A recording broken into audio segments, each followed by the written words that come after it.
Hello, this is Kelsey with Kelsey Freeman Photography, and I'm going to show you guys how I'm going to edit this picture using the new Arden Collection Photoshop Actions.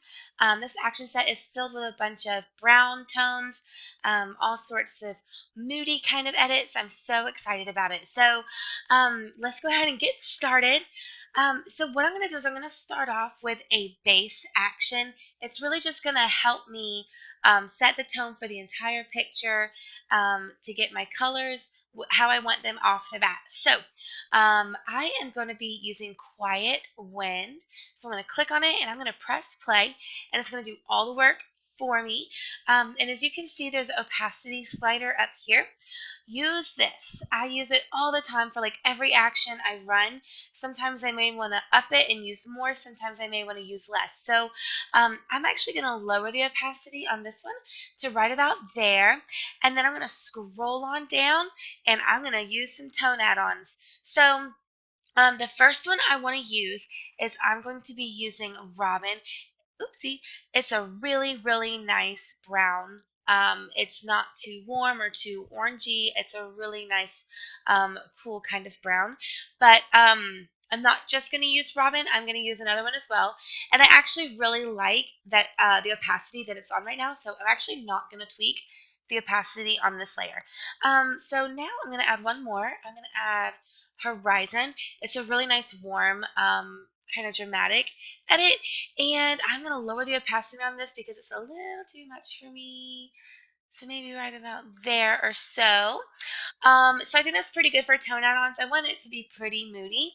So I'm going to scroll on down and I'm going to come on to light add-ons. So I'm going to be using the Subtle Sun on this one. It's not too warm. It's not too vivid. It's really soft. And once you run it, you can move it wherever you want.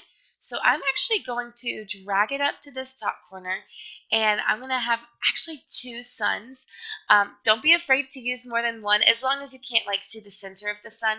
I wouldn't recommend in a picture using two suns if you can see the actual center of the sun. But when I do two of these and I move them around, you'll see that I can kind of control some sort of like a sun glow. So I'm actually going to have this one kind of come down here. So we just have a nice soft sun glow going this whole direction. But again, you can't see the center of the sun, so it doesn't look like there's two suns out in the universe. One thing I want to do though is I want to make sure I don't have too much sun on her face. It kind of washes her out with her hair. So all I'm going to do is brush some of that sun off of her. It's super easy to do. You just make sure you're clicked on the layer mask. It's that little square next to the sun. And then you want to grab a paintbrush that's black to brush it off. So my paintbrush you can see is black, and I don't want any hardness, so my hardness is all the way to 0. And then as far as the opacity goes, I'm going to up it to 100. So it's going to completely be taking the sun off of her face and her hair. And remember, there's two suns. Oops. There's two suns, so I'm going to do it on the other layer mask as well. So I'm going to click on the other layer mask and do the same thing, and just make sure I'm being careful not to erase the sun like outside of her hair or something like that, because that would be very noticeable. So I'm just going through and removing all that sun from her, and that is awesome. It just kind of washed her out a little bit with the sun's overlapping on top of her face. So with that all said and done, now we can scroll on down, and I don't think I need to do any color fixes, but I am going to do some brush on effects, and this is really where you can make it dreamy and moody. So I'm going to use a few different brush on effects here. I'm going to start with brush on dark green, and I'm going to press play, and then a little message box is going to pop up, and it's going to let me know what I want to do or what I need to do. So all you're going to do is you're going to grab a paintbrush, and this time it needs to be a white brush because we're going to be brushing the dark green onto the picture, and it lets you know what to do.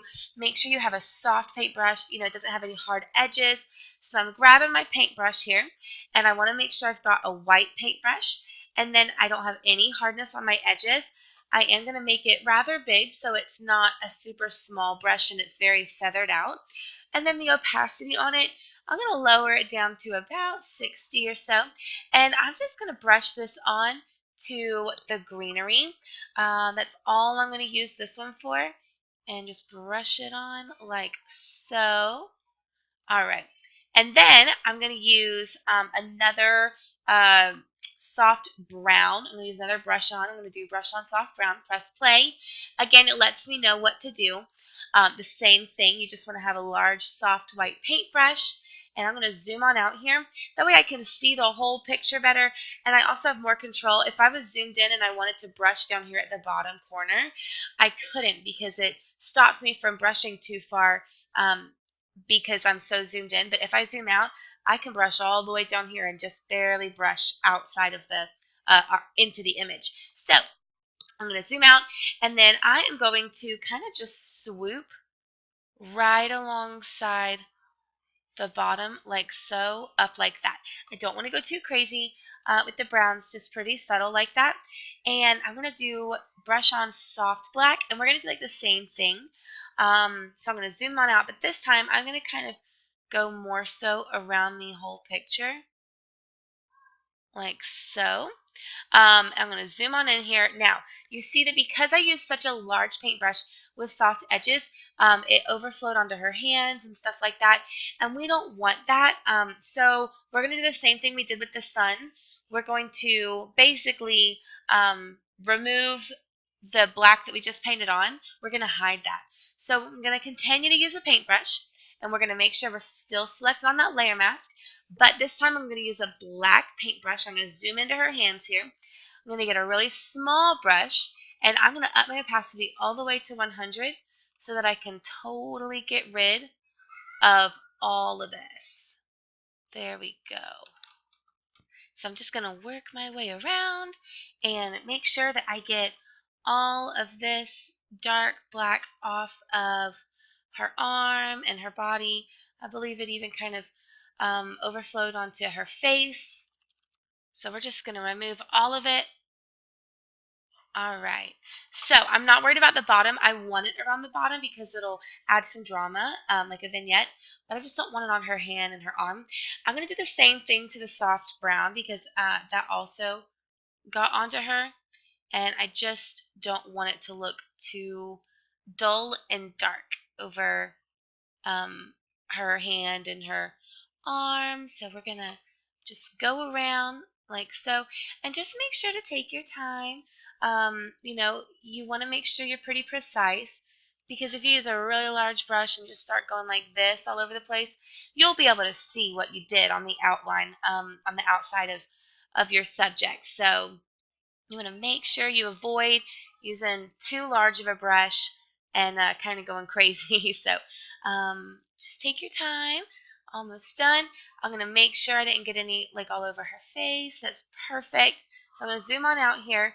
And there we go. I think that is great. So look what we've got so far. Let me show you guys before and after. And you see what a difference it made to have these brush on effects. Like, it just totally made the entire picture so dramatic. I just love it. I do see that I missed some spots over here on her arm, so I'm going to get those a little bit. Just make sure it's not too dark. And that is much, much, much better. All right. I'm going to check on this brush on dark green too, because I figured that got on her as well. Yeah, it still looked pretty dark, so I figured some of that brush on dark green got on her, which I didn't figure I did because I didn't think I brushed that far down. But I guess just when you're using such a big paintbrush, it'll overflow like that. Okay, much better. So let's see what else I want to do. Let's go down to the extras down here, and we're just going to enhance it a little bit more. I'm going to brighten up the shadows because it is a little dark. So brighten the shadows. I'm going to press play. And I'm going to lower this opacity. That is too bright. So let's lower it maybe around there or so. And then I'm going to also soften the highlights just a tad. Not much at all. And I'm going to really lower the opacity of this as well. like around there. And let's add a little bit of color back to it. So we're going to click on Color Pop and press play. Again, I'm going to adjust the opacity to my liking for this picture. So right around there. And then I feel like I want to do one more thing. I want to do one more like whimsical tone add-on. So I'm going to scroll on up to the tone add-ons, and I'm going to do Wither. It's just really soft and subtle and pretty and dainty looking. I am going to definitely lower the opacity. Let's do maybe around there or so. That looks pretty good. You see what difference that made with her? Oh, man. Okay, so I'm really happy with this. So let me show you guys the before and the after. You see how easy it was to do this, and it is just so much fun. I love playing around with them. So it's just so easy to get dramatic edits using this action set, and I hope you guys learned something, and I hope you enjoyed it. So thanks for watching. Bye.